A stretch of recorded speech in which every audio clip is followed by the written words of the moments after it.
of the mystery religions into what is commonly known as the Illuminati. Excuse me, meaning enlightened ones. This was an amalgamation of powerful occultic bloodlines, elite secret societies, and influential Masonic fraternities. And all these rappers are all part of frats, all part of fraternities. Alright? That's why I see them all flashing Masonic hand symbols, because we're all part of Masonic fraternities. Alright? The Boule Society. The main one that these niggas fall into. It says, with the desire to construct the framework for a new world order. The outward goal of this utopia was to bring forth universal happiness to the human race. And what that really means is to bring forth universal happiness to the elites, because they don't give a shit about anybody else. However, their underlying intention was to gradually increase control over the masses, thus becoming masters of the planet, masters of the universe. Let's go down a little bit. Read some more about MK Ultra. Now, the hypothetical etymology of MK may possibly stand for mind control, which it does. Control is a German word. Alright?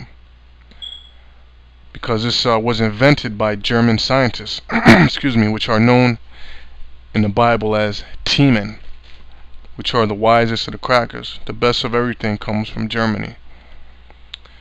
It says the obvious translation of the German word control into English is control. A host of German doctors, T-men, procured from the post-war Nazi talent pool, were an invaluable asset toward the development of MK Ultra. The correlation between the concentration camp experiments and the numerous sub-projects of MK Ultra are clearly evident. The various avenues used to control human behavior under MK Ultra include radiation, microwaves, cell phones, electroshock. Alright, now electroshock doesn't have to be physical. That goes excuse me, back into trauma, creating trauma. So electroshock could be a terrorist attack, crime rising in a city, bitches getting raped in Central Park. See, that calls for order, because that's chaos. It calls for order, a new world order. Alright, is what they're shooting for. Alright, now this also goes into, this is all basically torture methods. Alright, so Guantanamo Bay, what do you think they're doing over there? They're practicing their MK Ultra tactics on them people over there in Guantanamo Bay. Also in the prisons. Alright, that's why there's so many drugs going around in the prisons, because they're using them jakes in there, Puerto Ricans, as guinea pigs. Let's read on. Psychology. Alright. Psychiatry. Sociology. Anthropology. Graphology. So that means all that shit that you're learning in school is all witchcraft. It's all methods of mind control. That's why you hear brothers always say, schools teach you how to think, not to think for yourself. Alright, school is nothing but an institution to program you.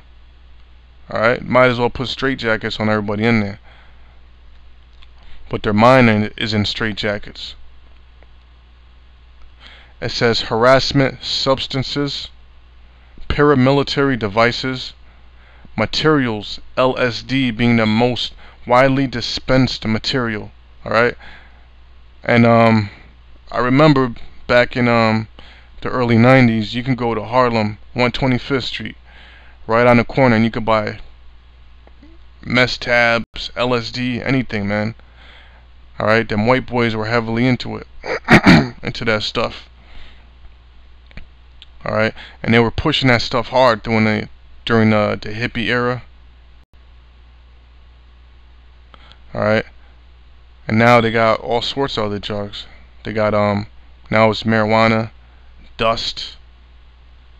Alright, it says a special procedure designated MK Delta was established to govern the use of MK Ultra abroad. MK Ultra Delta materials were used for harassment, discrediting, or disabling purposes. White man's a goddamn devil. Project Monarch could be best described as a form of structured dissociation and occultic integration in order to compartmentalize the mind into multiple personalities. Right, so when you hear about people with split personalities, multiple personalities, that's the devil. That's the goddamn Illuminati, them elites, which are using their mind control to bug people the fuck out. Within a systematic framework. That systematic framework is what? America. America is a systematic framework for the New World Order. It says during this process, a satanic ritual, usually including Kabbalistic mysticism, is performed with the purpose of attaching a particular demon or a group of demons to the corresponding altar. Of course, most skeptics would view this, and all these skeptics are also part of the Illuminati, alright? And those people are hired to discredit the truth.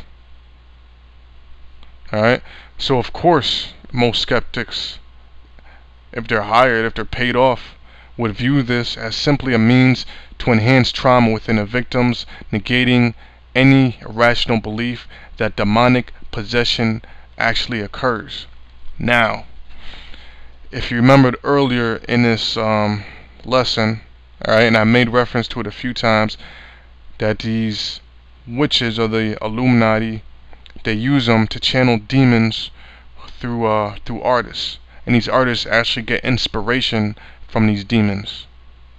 Alright, and they actually throw these demons onto people, through fans, through whoever's listening to the music. And this artist will have a number of demons upon him. Now let's take a look at this guy Jim Morrison. Alright, I have a clip here that I want you brothers to check out, and you'll see exactly what I'm talking about.